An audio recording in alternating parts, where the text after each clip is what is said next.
Persona games! Yes, we have 3 new Persona games announced. Hey everyone, it's me, the Otaku Fangirl, to talk about, well, Persona 3 Dancing Moon Knight and Persona 5 Dancing Star Knight and Persona Q2. So, these are 3 new games that Atlus has announced at the Persona Super Live Peace Sound Bomb concert, which I watched, and that was a great concert.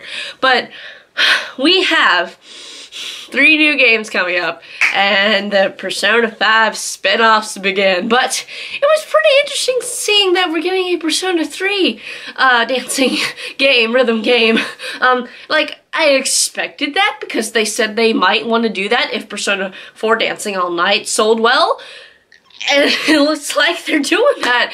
So, things I noticed from the trailers of both those games, the Persona Q game, we just got an announcement. It's gonna be a thing, we don't know much else about it, so there you go. But with the other 2, oh man, let's start with Persona 5, Dancing Moon Knight, or no, that's the Dancing Star Knight. I'm gonna get those 2 confused, because they're very similar.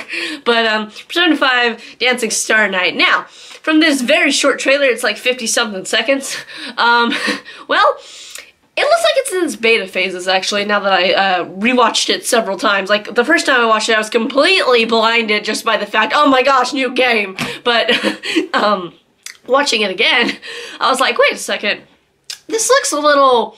Because here's the thing, when Persona 4 Dancing All Night came out, the first screenshots they showed were very different from the final product, and watching the 2 Persona 3 and the Persona 5 dancing games trailers, I'm like, yeah, they're probably in their, not beginning phases, but they're in the, you know, they're still kind of developing the game. Because here's the thing, with the Persona 3 one, I noticed a lot of hair clipping, and I was like, yeah, they're getting there, you know. It's obviously not even close to release date time. I mean, they got a release date of spring 2018 for Japan, so there's that. But speculation on stories for these games. Now, I also have speculation on the Persona Q2 story, what that could possibly entail, but for the dancing rhythm games, for Persona 5, now, going off the ending of Persona 5, I will not spoil it, but I'm assuming they, well, I mean, it's hard to say it and not spoil the ending of Persona 5, but,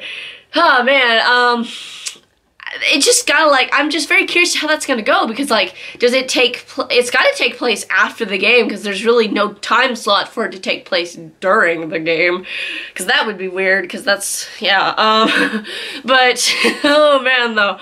Because here's the interesting thing. With the Persona 5 trailer, we got to see one animated cutscene, and that looks like it's a story cutscene, and you see the Persona 5 protagonist, or Akira Kurusu, as I like to call him, or Joker, jumping off the building, and behind him, it looks like he's in Shibuya, and the buildings have this, like, it looks like music, I don't know what those things are called, but, like, it looks like music should be playing. There's, like, those bars that move when music plays. I don't know what to call that, but... So yeah, that's the thing, and I'm assuming the story is, there's gonna be some new villain that comes to play, and it has to do with dancing. Maybe. Dancing villain? What? Like, I have no idea, really, because it's like, I don't, man, I'm just like, because there's so many things they could do with it, so it's like, interesting, because are they dancing to steal hearts now? Like, what is this? Oh man, but it looks like that one's gonna be really interesting. I really, like, I need that. I need that game so bad. Now, for Persona 3, Dancing Moon Knight, that is interesting because Persona 3 doesn't have a lot of leeway with its plot and story and canon material. Now, in Persona 5, we have several things we could make canon, like the dancing game could be completely canon. But for Persona 3, there's really not a lot of leeway there. So, will it be canon? I don't know. If it does, yay. If it doesn't, boo. But with this one, we did get an animated cutscene, but that looks like it's like the opening, you know, cutscene of the game, not like an in-story cutscene. So, we don't know. We have no idea what this one could entail, you know. It's like, I have no idea, but I want to see them dance. I am so excited for that because I love Persona 3 characters. Like, I love Persona 5 characters and story and everything, but Persona 3 is my first Persona game, so that's why I'm like, ah! Because I want to see Shinjiro dance, I want to see Akihiko dance. Look, the DLC opportunities for Persona 3 Dancing Moon Knight is endless. Like, we could have DLC for the female protagonist and her battle theme. We could have DLC for Theo, for Elizabeth, like, and Strega. Like, that would be awesome. And costumes also, costumes out the wazoo. You know, you could have like the Ultimax outfits for Mitsuru, Akihiko, Yukari, Junpei, Ken, and Koromaru as well. Here's the thing though, Koromaru's a dog, so how's he gonna dance? Like, or is he gonna be kind of like a support character, kind of like they did in Persona 4 Dancing All Night, where, you know, let's say you is dancing, and then during the song, if you're doing well, you know, another person comes in and dances with him for a few seconds or so. Maybe Koromaru would be like that, but I need Shinjiro dancing with the female protagonist, or as I call her, Minako Arisato. Also, does this mean we're actually going to get a canon name for the male protagonist of Persona 3? And if it's not Minato Arisato, I'm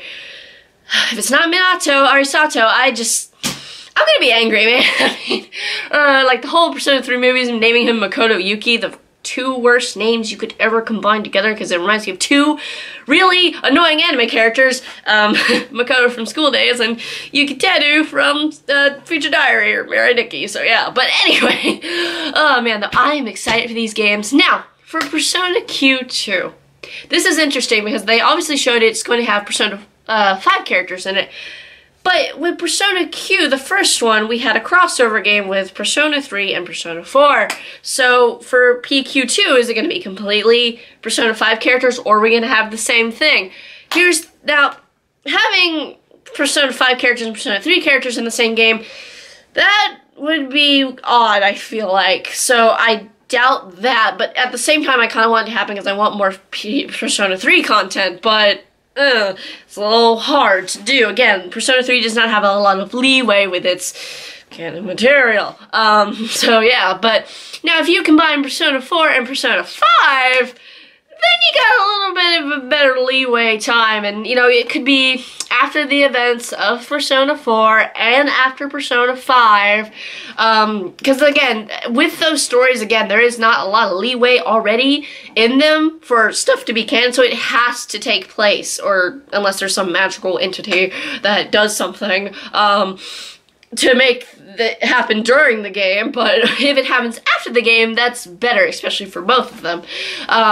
So yeah, and again, it can't happen really with Persona 3 after the game, considering how that game ends. But with my speculation of having the detectives of Inaba, you know, go against the Phantom Thieves of Shibuya, now that's something I'm interested in. Now, man, that's got me interested, because that would be really interesting to see in a chibi form, might I add, for Persona Q2. Now, it could be completely Persona 5 characters, no crossover thing, but if it is a crossover like the first one, then yeah, that's kind of what I'd want, because, again, I feel like he would, you know, as the detective of the group, they're all detectives technically, because they all solve the murder cases together, but he would, you know, like, want to investigate. Yeah, it'd be kind of interesting to see. Now, what the overall plot for that game is, who the heck knows, but I could see that possibly working out. So, I'm just excited for these games, man. Like, oh man, like, the DLC opportunities, again, for the Persona 3 one are great, and so the Persona 5 one, I mean, got them out the wazoo. It's gonna be quite the interesting thing, and now we have these Persona 5 spin-offs coming. Next, we need a fighting game. Please, please, please, please, please, because I do want that, but having these rhythm games announced, I'm excited, because I'm like, yes, this is my forte. Like, rhythm games are my forte when it comes to gaming. Unless you count visual novels, but that's a different story entirely.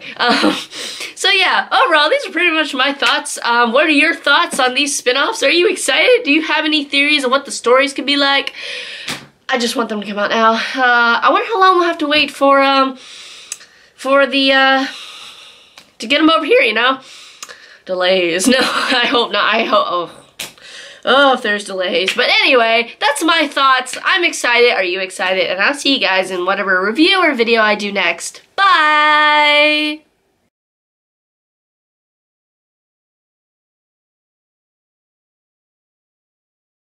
You